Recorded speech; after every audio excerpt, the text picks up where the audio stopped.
Hello guys, എൻ്റെ കാലിൻ്റെ അവസ്ഥ കണ്ടില്ലേ? വേനൽക്കാലത്തൊക്കെ വിണ്ട് കയറിയ പാടം പോലെ ആയിട്ടുണ്ട്. ജീവിതത്തിൽ ഇന്ന് വരെ ഞാൻ പെഡിക്യൂറൊന്നും ചെയ്തിട്ടില്ല കേട്ടോ. അവസാനം ഞാൻ ആ സാഹസത്തിന് മുതിർന്നു. കാരണം ഇതുപോലെയായി കാല്. നല്ല ബോറായിട്ടുണ്ട്, നല്ല വേദനയും തുടങ്ങിയിട്ടുണ്ട്. അപ്പം ഞാൻ അടുത്തുള്ളൊരു ബ്യൂട്ടി പാർലറിലേക്ക് വന്നതാണ്. അവിടെ ഇരിക്കുമ്പോൾ ഞാനിങ്ങനെ ആലോചിക്കായിരുന്നു, ജീവിതത്തിൽ കുറച്ചെങ്കിലും നമ്മൾ സെൽഫ് കെയർ എടുക്കണം. കല്യാണം കഴിഞ്ഞാൽ നമ്മൾ ഹസ്ബൻഡിന് വേണ്ടി അവരുടെ ഡ്രസ്സ് തിരുമ്പുക, അവർക്ക് വേണ്ടി ഭക്ഷണം ഉണ്ടാക്കുക, അങ്ങനത്തെ കാര്യങ്ങൾ. കുട്ടികളുണ്ടായാൽ അവർക്ക് വേണ്ടിയിട്ട്. ഇതിനിടയിൽ നമ്മൾ ഒരിക്കലും നമുക്ക് വേണ്ടിയിട്ടുള്ള സമയം കണ്ടെത്താറില്ല. പക്ഷെ നമ്മൾ എപ്പോഴെങ്കിലും നമുക്ക് വേണ്ടി കുറച്ച് സമയമെങ്കിലും മാറ്റി വയ്ക്കണം. അത് ചിലപ്പോൾ ഒറ്റയ്ക്ക് നടക്കുന്നതാവാം, അല്ലെങ്കിൽ പാട്ട് കേൾക്കുക, അല്ലെങ്കിൽ വല്ല ഡാൻസ് കളിക്കുക. ഇതെല്ലാം നമുക്ക് ഇഷ്ടമുള്ള പോലെ ചെയ്യാം. മാസത്തിൽ ഒരു തവണ ബ്യൂട്ടി പാർലറിൽ പോയി നമുക്ക് ഹെയർ കെയർ ചെയ്യാം, അല്ലെങ്കിൽ ഇതുപോലെ പെഡിക്യൂർ ചെയ്യാം.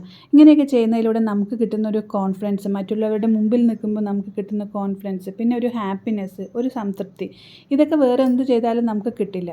ഇനി വിഷയത്തിലേക്ക് വരാം. ആദ്യം നമ്മുടെ കാല് ചൂടുവെള്ളത്തിലിട്ടിട്ട് എന്തോ ഒരു സോപ്പ് വെള്ളം പോലത്തെ സംഭവത്തിലിട്ടിട്ട് വെച്ചു, മസാജ് ചെയ്തു. പിന്നെ അതിന് ശേഷം കാലിങ്ങനെ ഉരച്ചു, പിന്നെ ഒരു പാക്ക് ഇട്ട് തന്നു. അതിന് ശേഷം വീണ്ടും ഉരച്ചു, പിന്നെ അതിന് ശേഷം ഒരു ഓയിൽ മസാജ് ചെയ്തു, പിന്നെ നെയിൽ പോളിഷ് ഇട്ട് തന്നു. ഇതൊക്കെ ചെയ്ത് കഴിഞ്ഞപ്പോൾ എൻ്റെ കാല് കണ്ടിട്ട് എനിക്ക് തന്നെ വിശ്വസിക്കാൻ പറ്റില്ല. എന്തുകൊണ്ട് ഞാനിത് നേരത്തെ ചെയ്തില്ല എന്നാണ് ഇപ്പം ഞാൻ ആലോചിക്കുന്നത്. അവിടെ വെച്ച് ഞാനൊരു തീരുമാനം എടുത്തു, ഇനി ഇതെല്ലാം മാസം ചെയ്യണം. ഇത് ചെയ്ത് കഴിഞ്ഞപ്പോൾ എനിക്ക് കിട്ടിയൊരു കോൺഫിഡൻസ് ഉണ്ടല്ലോ, അതെനിക്ക് പറയാൻ പറ്റില്ല.